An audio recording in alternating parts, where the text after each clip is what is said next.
Some Turkish guns got to be individually recognised by the Anzacs. There was one called Beachy Bill that would open up on the beach pretty regularly.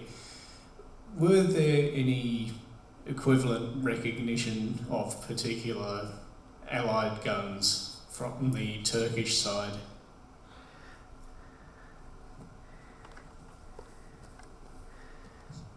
Well, naming guns within the Ottoman system was not common. So there was no tradition within the Ottoman artillery or Ottoman infantry to name enemy guns with females, males, or animals, etc. So we didn't have that tradition. And the Ottomans did not suffer hugely because of the Allied artillery, because they were occupying the highlands, and because of the limitation of the British indirect fire system, limitations of the naval gunnery, it is quite a chance to get hit behind the heels.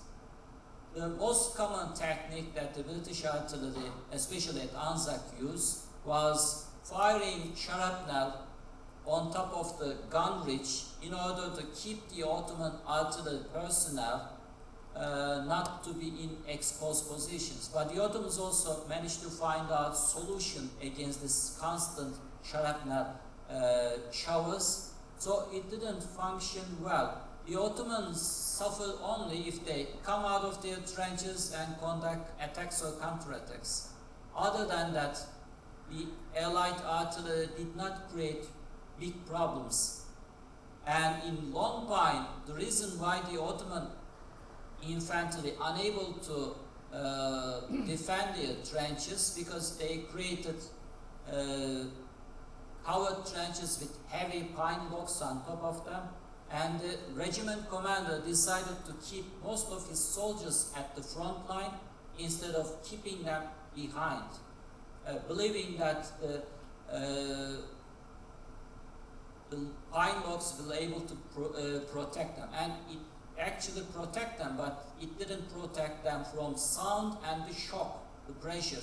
So when the Australian attacked to the trenches, most of the soldiers were alive, but in quite shock, unable to function properly, covered in dense smoke, sound shock, unable to defend their trenches. That was the reason why they lost the Long Pine trenches. The regular system was keep the frontline trenches with some observers, but keep the men behind, and after the end of the artillery, rush them to the forward trenches. Just add to that, part of the nicknaming of things. It happens mainly because the maps we have, when we get there, are pretty sparse in names. And so we allot names to things so that we can say it's there on the map. And also because our maps are so inaccurate at the landing, the 1 to 40,000 maps are hopeless. I mean, they're good for infantry planning. They're certainly terrible for artillery. Even the 1 to 20,000s, which are a much better map, are still pretty hopeless for that. So it comes out of the need to give names to things because there's nothing on the empty maps.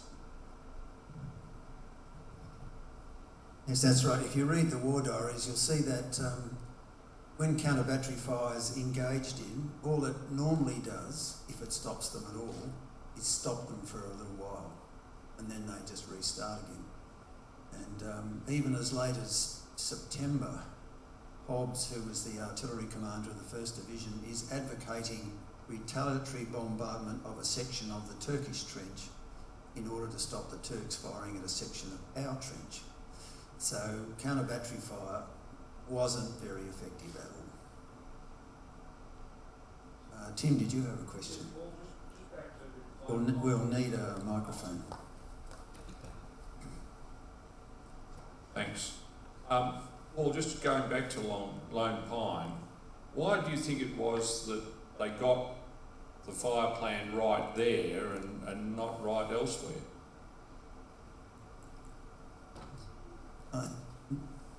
It's a good question. I don't know whether it was more by good luck than good management. Although I think they did look at where could the fire come from that might interfere with us crossing the territory to Lone Pine.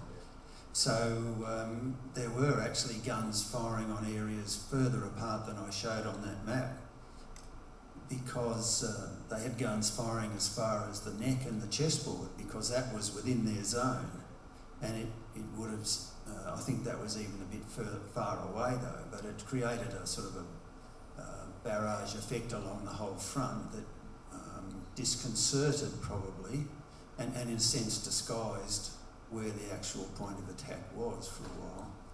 But that's what I would say. Also, you've got the howitzers firing on the targets instead of the field guns firing on the targets. And I think from memory the battery concentrations, the target areas were about the size of a battery concentration. At the neck, some of the areas allocated to the field batteries were much, much larger than a normal, what we understood as a battery concentration. And when the history talks about the fifth battery firing at something, the fifth battery was a 4-gun battery, so it had quite a small, and it was only actually in action a 3-gun battery. So it sounds good to say that this battery's firing at this target, but actually it's probably only a couple of guns firing at the target. And so I just think I suspect at Lone Pine there was a bit of good luck, but I really can't say that. It just seemed to have everything, thought about things and did the best they could. And we have to remember that none of these commanders had actually served in the position they were in before they went to Gallipoli. Well, only in training. They'd never seen it happen. So they were doing their best at the time with their understanding, not our understanding. We've learnt, we've got all their lessons, we understand them. They were learning them at the time. I'll just add to it. It's by design at Lone Pine because of its flanks, and because you've got the 1st Infantry Brigade sitting at the Pimple about to attack Lone Pine. You've got on the left flank the 2nd Brigade, famously Pompey Elliott's battalions sitting there, to see what happens to the left of Lone Pine and to be thrown in there if required, but also to be thrown in as reserves for Lone Pine. So it's to subdue fire there. They know there's machine guns in that position. In fact, during the Battle of Lone Pine, they don't keep up this artillery bombardment at the time, and the machine guns enfilade straight down these trenches and hit the Australians from the side. But it's certainly by design, and also the terrain allows for it. It's relatively flat. It's at one plateau. Johnson's Jolly on the left, and you showed that there. And then if you think of what occurs to the right, where the ground dips away down towards Garbatepe, part of it is also to keep the idea. This is a feint, this is to draw attention. You want to use as much artillery firepower as you can just to help try and sell it. And that doesn't need to occur as much when you get to the neck, because the attack's already happened. The Turks, or the Ottomans, are already aware that there's a major attack occurring against the heights, and that's why the neck actually switches in what it's meant to achieve. It's initially part of the pincer movement to combine with an attack with the New Zealanders from Chunuk Bair, but the New Zealanders don't get there in time, and so the neck changes to be a feint to draw attention away from the New Zealanders to give them a better chance to get to Chunuk Bair. When I was thinking about that as well, the fire plan at the neck was designed to be fired when not only were the troops advancing from the neck, but there were New Zealanders coming down the hill onto the back of the neck. And also German Officers' Trench was meant to be captured by that point as well on the side. So they went ahead with an attack with a fire plan for an attack, that lots of these precursor things hadn't occurred. So the fire plan in itself would have been deficient. You wouldn't have done it had you been just, in my sense, had you been just attacking from the neck. Well, at the same time, in addition to the fire plan, you have to pay attention to the other factors why the Lone Pine became a success story. Because Lone Pine was the only successful attack. Lots of factors play for this success. One, I already mentioned, the Ottoman defense concept used at that particular place. 47 Ottoman regiment used something completely different from the general system. Had the Ottomans used their standard defense system, I have serious doubts that the Lone Pine can be classified as a success, because the Ottoman defense is able to flood the trenches well before the Anzacs. Plus, at Lone Pine they use tunnels in order to shorten the distance for the infantry to cover. So lots of factors play a role at Lone Pine. And if we say only the fire plan created this success, it may give us completely wrong idea.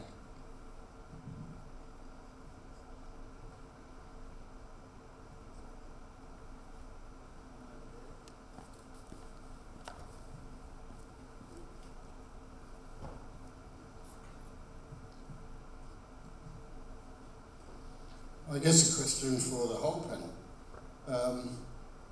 We've talked a lot about artillery, but wouldn't it be fair to say that the reason that little credence was given to artillery in both the planning and the final offensive operations or operations that occurred is because of the great reliance on naval gunfire? That if you have a look at Gallipoli, for instance, no guns got ashore and some came back on the first day, and nobody was looking for gun positions, which is one of the big difficult problems that they had.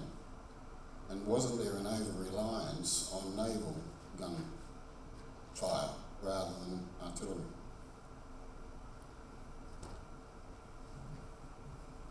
That's certainly the case for April. It shifts by August, because by August they're largely relying on the monitors.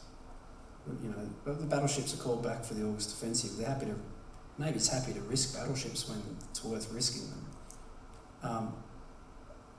But the Army by that stage has come to recognise some of the limitations of naval gunfire support. And it's just a reality of Gallipoli more than anything else. I mean, they're using the artillery is performing pretty good in defence. But in attack, you know, there's nothing of this scale beforehand either. I mean, the August offensive is the largest. There's 11 divisions. They put 5.5 in the immediate assaults on the 6th and 7th of August. So I'm not sure, it's certainly the case for April, but there's been some learning in the interim. These aren't idiots. They're picking up things as they go, and their impression of the enemy is changing as well. When prisoners are captured, prisoners tell them they're not afraid of the naval gunfire support. So. Well, in terms of naval gunfire, the Ottoman units already had a experience with naval gunfires beforehand. So most of the commanders, except Lieutenant von Sanders, paid limited attention about the effect of the naval gunfire. They knew that if they are not open in the field, if they are not presenting a target, you will not have a big difficulty. If you are in entrenched position, the naval shells, if you are unlucky, you will get shot. Other than that, they are pretty useless. And for the artillery, if you are not showing your muzzle flash, then the Navy are unable to pinpoint your position. They try to make use of the planes, they try to make use of the balloons, but all of them failed. And the controversy about the exact location of the Asiatic Annie or the other name guns still going on because of the problems that created. And for the Asiatic Annie, there was several Asiatic Annie, not one, but all of them labeled as a single gun. So I mean, spotting the guns, spotting the targets is a huge difficulty for naval gunfires. And If you're unable to hit the exact location, because it is not a plunging fire, it will have very limited effect on the trench, even if you hit it. And the only other thing I would add is that we've foreshortened a lot of things in this presentation tonight, but during June, July, the Australians were conducting, and the New Zealanders as well, were conducting sort of mini offensives, and they were using their artillery to support and I think over that time they did gain some experience with it and some understanding of what they could do and how valuable it was, especially when they got the howitzers, the 5-inch howitzer batteries on the peninsula. There was a question down the front. We've got to wait for the microphones. Hello, David Goyne. Look, I guess my question is a bit of a counterfactual one, and I'll address it to Reece, but please, everyone else buy in. It strikes me the only technique that could have been successful here was siege warfare technology, or techniques, Reece, of putting the guns in, clearing a position, or suppressing a position, sapping forward to it, taking that, and doing that pulse by pulse, until maybe in the end you got a breakthrough. But by attempting to get a breakthrough, they just burnt up all their resources. It would be, how can I put it, a very un-Western, very engineering way. Maybe the Viet Minh could have done it, but... You kind of answered your own question, Dave. You certainly start to see a change in tactics at Cape Helles in June, July. And it's, Robin Pry's written a bit about this. It's not called bite and hold, but it's pretty close to bite and hold on a small scale. So you certainly see the difference there, but each of the three sectors for August require different tactics. You've got siege warfare essentially at Cape Helles. You require high-angle howitzer fire at Anzac and Surrey Bay because of the terrain. And at Suvla, it's an amphibious operation with no guns until you can establish a beachhead. You've got to rely on the Navy. The second part that you talked about was, manoeuvre, and I labour on it in my work. I mean, the whole concept of operations here for the August offensive, so put artillery aside because it doesn't factor in this, is to sweep around the left flank, cut the enemy in two, round him up, defeat him. It's manoeuvre warfare, it's what's in field service regs, it's everything these army commanders have experienced in professional life, staff college, and it's the same thing that's happening on the Western Front. And I didn't really have time to touch it. It's a 1914-15 approach to war, is an old approach to war. It's decisive breakthrough, large-scale offensives, and that's the August offensive has 4 phases. They can't even achieve the first one, but success is measured against getting across the other side of the peninsula. The same thing happens at Neuve-Chapelle. Capturing the town of Neuve-Chapelle, which they do, they get in, they get knocked back out. The actual objective is 2 k's further on at Aubers Ridge. It's this large-scale, decisive manoeuvre warfare, and that's what everything at Gallipoli is about. I think I'd have to agree with you that that's one particular way to tackle the problem. And I think in a previous life, I probably was a siege gunner. I'm a very keen advocate of very big guns and so forth. But I think the problem you've got to also recognise is the problem of real estate. So with the exception probably down at Helles, while a siege gun or a very large calibre gun or a 16 or whatever, each gun is a very attractive idea, where are you going to put it? There's no place to put these sort of bits of equipment. And at Anzac, even bringing an 18-pounder is under observation.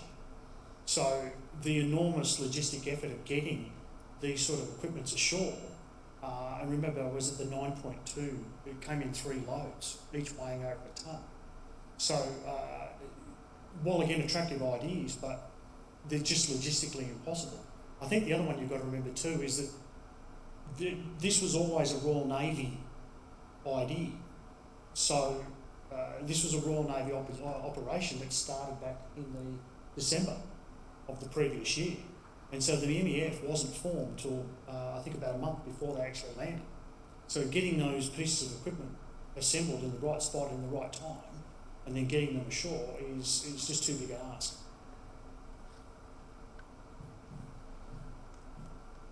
Any more? One down the front. We'll have to...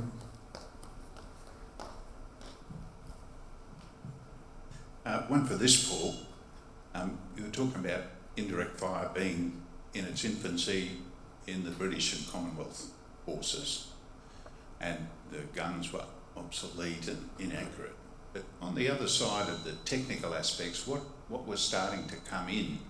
You know, I'm thinking registration missions, that sort of stuff to improve the effectiveness of the guns with their engagements. Could you talk about some of those things that we might have seen start to happen at ANZAC?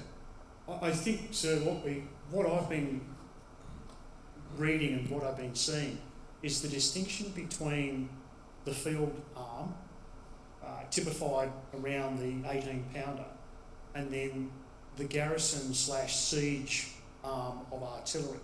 And a bit like air defence and guns of these days, the twain shall never meet in the middle. There was these two very distinct streams. The 18-pounder concept wasn't necessarily obsolete. It worked. It stopped the Germans advancing on Paris. The 75 wasn't necessarily obsolete, and certainly they had a role to play later on in the war with their blasting away at the front of fortifications.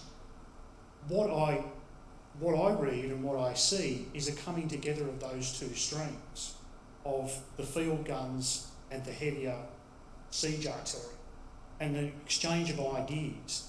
And what I also see is the beginning of the cognitive process of, that didn't work, let's try this. So a system of trial and error. So within a very space, remember the Gallipoli campaign wraps up in December. Fast forward now 6 months to the Somme, and we're now seeing predicted indirect fire in mass. A complete contrast to what we've seen just in 6 months, where you've gone from artillery causing, some thought, less than a third of the casualties, to the Somme, where it's causing 70% of the casualties, and by the end of the war, 90% of the casualties. So this 6 month period is an enormous transformation, and I can only think that it's because these distinct branches of artillery have finally break down their cultural barriers and start exchanging ideas and start giving things a go. All the howitzers at Gallipoli, at ANZAC, were actually firing using indirect fire. So they were doing it day by day. And again, if you get into the detail in some of the war diaries, some of the field guns were also doing it. They were firing, using the gun as a survey instrument to register particular targets. And so when you asked for somebody to fire, they already had the registration details written on a little board in the... And one of the batteries even reported they were doing map missions. So how accurate it was, of course, because the maps weren't all that accurate, but they were doing what we would have considered a normal indirect fire mission. Some of them were firing direct fire, of course. Look, I think we're going to have to leave it there, and I'd like to thank my fellow presenters for this. It's been quite an interesting evening. There's been a lot to think about, and I think in essence what you're seeing, I think, is gunners learning and an artillery in transition. They've come to the peninsula with a set of training and ideas behind them, and practical circumstances are forcing a change to that. They're having to deal with necessity. They're having to undertake some of these technical issues, and they're having to think about not only the question of how do we protect these people, but how can we best support them.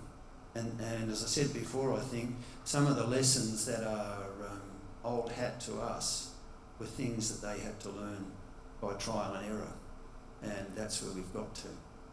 Nick? Thanks very much, sir. Ladies and gentlemen, I'm sure you'll agree with me that this evening has been a really fascinating insight into a really watershed year of what was happening in artillery. And I know a number of the speakers have used that word already, but it certainly was. Can I thank, on behalf of you all, our four panellists, and indeed the MC as well, General Stevens, Dr. Reece Crawley, Professor VR, and my friend and colleague Boots Harris on the far right here, who have all stumped up, given freely of their own time, but if we can give them a very small gift in appreciation,